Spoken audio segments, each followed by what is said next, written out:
Serial number 1 ভিতরে আসুন। Doctor সাহেব, ওর বাপের দেখেন 4-5 দিন ধরে বিছানা থেকে উঠতে পারছে না, খাইছেও না কিছু।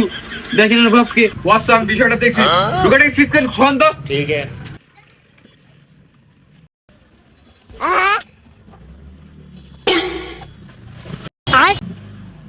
এ তো দেখি রোগী শরীরে কারেন্টই নাই, ব্যাটারি চেঞ্জ করা লাগবে। ব্যাটারি চেঞ্জ করতে হবে মানে? মাসের শরীরে আবার ব্যাটারি করতে পারলেন? হুর মিয়া। ডাক্তার আপনি না আমি। চুপ করে থাকেন। বাবাজি রুটে দাঁড়ান তো। দেখছেন ভ্যাকসিন স্টার্টই নিছে দেখো, ফ্ল্যাক্স চেঞ্জ করা লাগবে। ডাক্তার সাহেব, আপনি আগে বলছেন ব্যাটারি চেঞ্জ করতে হবে, একে বলছেন ফ্ল্যাক্স চেঞ্জ করতে হবে। আপনি কি মোটরসাইকেলের ডাক্তার নাকি? এই আপনি তো বেশি কথা বলেন কেন? আমি তো বিষয়টা দেখছি। চুপ থাকেন। আচ্ছা ঠিক আছে গাড়িটাকে এই রোগীটাকে একটু সিট করে শোন তো। लेकिन ये साला कर क्या रहा है यहाँ पे? এ তো শেষ সময়। তো ইঞ্জিন করতে হবে গো।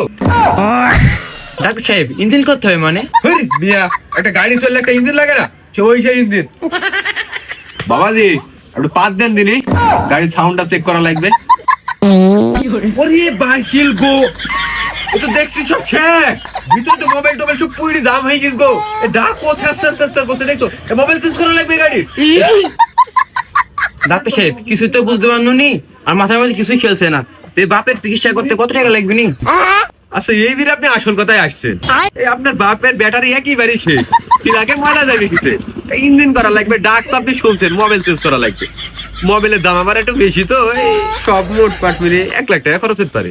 কি 1 লাখ টাকা লাগবে এসব ভাঙিটা কিংবা সাথে? কতবার আপনি রাখেন গা, আমি চলি কেন? এই ভাঙনি মাল আমি কি করবো? এই জানবি ফেলে তো।